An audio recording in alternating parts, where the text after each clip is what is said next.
O professor Matheus Paranhos já está conectado aqui com a gente, porque o assunto de hoje é a certificação em bem-estar animal. Professor, boa tarde, bem-vindo aqui mais uma quinta-feira no Dia a Dia Rural. Bom dia, Regina. Bom dia aí a todos que estão nos acompanhando. Prazer estar de volta, né, presente aqui todas as quintas-feiras. Prazer é todo nosso, professor. E para a gente começar, o que é essa certificação de fato e qual a importância dela, principalmente aí para o bem-estar animal? Olha, a certificação de bem-estar animal é uma certificação que garante ao consumidor que certas regras relacionadas ao bem-estar animal estão sendo cumpridas. Isso tem origem na Europa, aliás, tem uma origem até bem antiga, o pessoal acha que é tudo muito novo, mas não.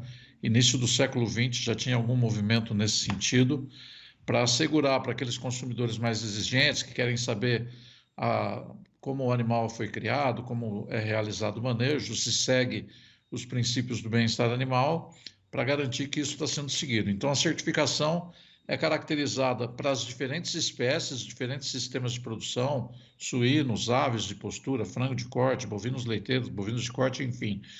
Tem, aqui no Brasil não é tão importante, mas tem para coelho, para ovelha, para cabra, para todas as espécies produtivas. Ela vem com esse intuito. E, ao mesmo tempo que ela traz essa vantagem para o consumidor, ela cria a oportunidade de um nicho de mercado, pelo menos no início, né, quando são poucos os fornecedores, tem pouca oferta desse produto certificado, agregando um valor, né, por essa condição de ser nicho, né? E as pessoas, obviamente, que estão interessadas em assegurar que o alimento que ele está comprando tenha características que para eles são desejáveis, sempre está disposto a pagar um pouco a mais. Certo, professor. E como que a gente pode falar que anda aí esse processo de certificação do bem-estar de animais, principalmente de produção aqui no Brasil? Começou um pouco mais tarde, na verdade bem recente, a gente tem poucas unidades certificadas em bem-estar animal, tem uma maior concentração em aves e suínos, talvez até porque o sistema intensivo de produção seja mais susceptível a críticas, então o pessoal também, o produtor ou as grandes corporações que estão associadas a essa produção de frango, de ovos e de carne suína, também estão interessados em ter uma boa presença no mercado, né? E isso implica em garantir boas condições de bem-estar para os animais. Bovinos leiteiros também têm alguma iniciativa nesse sentido, mas ainda eu diria que engatinhando, e bovinos de corte praticamente não tem. Talvez, retomando o que eu falei antes, né, o fato da maior parte dos nossos bovinos de corte serem criados a pasto, em condições que teoricamente, só teoricamente, viu, Regina, os animais estão em melhor condição do que aqueles que estão confinados, talvez por isso não desperte tanto interesse, porque a ideia de criado livre já passa uma mensagem, às vezes equivocada, é verdade, de que o animal está bem, né? Estou falando equivocada porque nós estamos aqui já no meio de uma seca e estar livre sem comida não é nada bom para ninguém, né? Então, e esses protocolos, então, tem protocolos específicos para cada espécie animal, para cada sistema de produção, que tem critérios que têm que ser atendidos, né? E a certificação simplesmente isso. Alguém que não tem nenhum conflito de interesse, não está ligado à produção, não está ligado a ninguém que tenha interesses naquela produção, sejam positivos ou negativos, não é ligado a uma ONG, por exemplo, que é contra, esse agente, que é chamado auditor, vai na fazenda e vê se está tudo dentro dos conformes, né, as conformidades com o protocolo que foi estabelecido.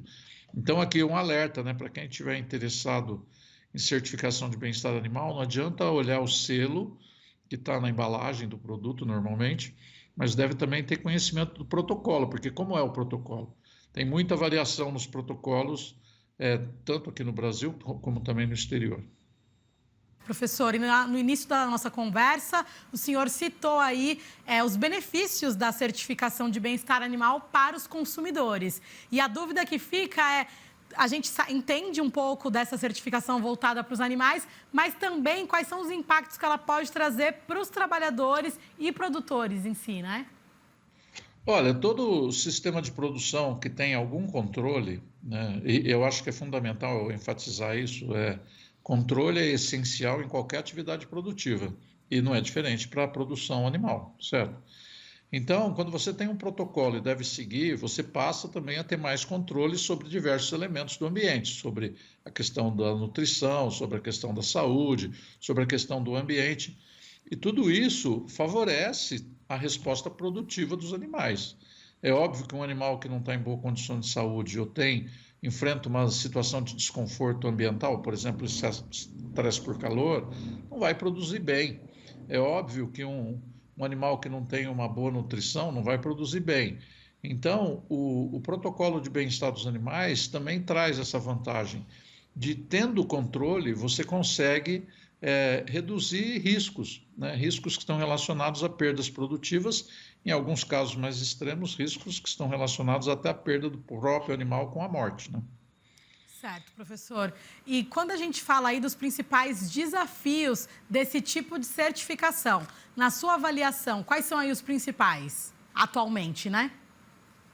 O primeiro ponto que tem que ser levado em conta, muita gente busca certificação esperando encontrar um nicho de mercado e valorizar o produto. Não funciona bem assim, porque, por exemplo, se você é um dos pioneiros na certificação e o selo que está certificando aquele produto não é bem reconhecido no mercado, é difícil que isso tenha um impacto, por exemplo, no valor do produto que está sendo vendido. Então, o primeiro desafio é entender a dinâmica desse processo, né? Tem que ser consolidado.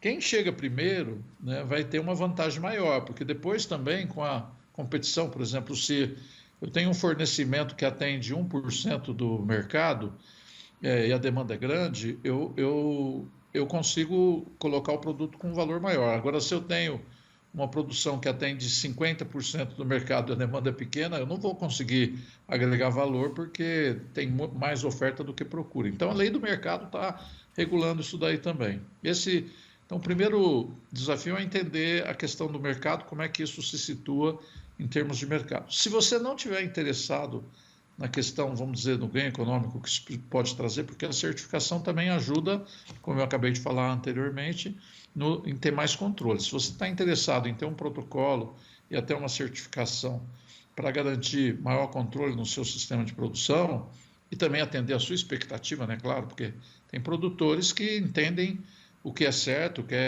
deve ser feito com os animais, né? Às vezes é muito diferente do que outros produtores. Então, nesse caso, o desafio é implementar isso na prática. Nesse caso, eu vou ser bem sincero aqui, não precisa ter uma certificação, você pode seguir o protocolo, a gente chama isso de autocontrole ou auditoria interna, e você segue o protocolo e você age como se fosse o auditor. Só que você não é, né? Você é o dono, o proprietário, o gerente daquela empresa, está lá, mas você está usando isso para te ajudar a orientar os passos que você vai dar, as correções que são necessárias, que devem ser feitas no cuidado com os animais. Então, com isso, você tem esse ganho. Preciso certificar? Não. Que vantagem traz a certificação? Traz a vantagem de alguém externo que reconhece que o que você está fazendo está ok, é bom e é o que deve ser feito, né? Tem um custo, né? Toda certificação tem um custo, então também tem que pôr isso na conta e fazer aí as análises necessárias para avaliar qual o caminho que você vai seguir. O caminho da certificação, que te cria oportunidades de mercado, aí tem que entender o mercado. O caminho do autocontrole, que é justamente a mesma coisa, usando o mesmo protocolo, seguindo os mesmos critérios de avaliação para organizar melhor o seu sistema produtivo. Certo, professor. E para encerrar aqui o nosso bate-papo, para além dos desafios e benefícios que esse tipo de certificação traz para o produtor, o que a gente pode destacar em relação a oportunidades que ele pode gerar também? Bom, aqui cabe uma reflexão importante para mercados mais exigentes. Esses mercados mais exigentes podem estar fora, ou seja, mercados de exportação.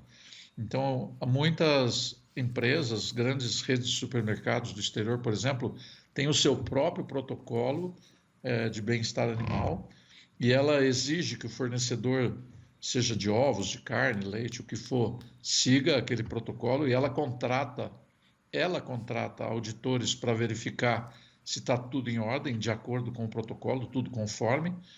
Se não tiver, ela pode suspender a compra, não realizar a compra ou deixar até de ser um dos clientes dessa empresa. Então, tem esse lado que não é bem a certificação, mas é o lado, vamos dizer, comercial direto, na relação direta entre fornecedor e o cliente.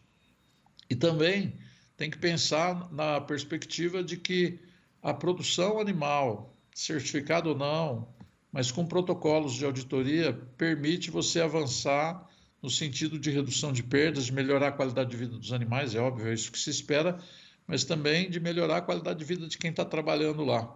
Porque, veja bem, principalmente quando nós falamos de, não importa qual é a espécie, mas de sistemas mais intensivos, você pode ter problemas relacionados à temperatura que não interferem só nos animais, interferem em quem está trabalhando dentro de uma granja, por exemplo.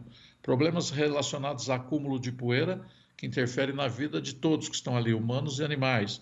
Pode ser aplicado, por exemplo, a confinamento de bovinos, mas também dentro de granja de aves.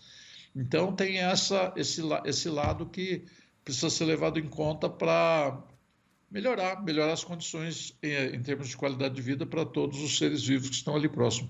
Você quer saber, Regina, tem estudos aí mostrando que tem efeito até nas plantas, né? Porque, por exemplo, quando a gente fala de poeira, uma poeira excessiva diminui a capacidade de fotossíntese das plantas que estão sob essa condição de extrema poeira. E a gente sabe, nesse momento que nós estamos vivendo aqui, por exemplo, né, que está tudo muito seco e que os confinamentos do Brasil têm uma alta taxa de poeira no ar, né, prejudicando a saúde dos animais, das pessoas que ali trabalham ou vivem próxima e até das plantas que estão ali próximas dessa unidade de produção. Certo, professor. Muito obrigada aí pela sua participação. Mais uma quinta-feira e obrigada por mais essa aula aí pra gente, viu? Até a próxima. Até a próxima. Um grande abraço a todos.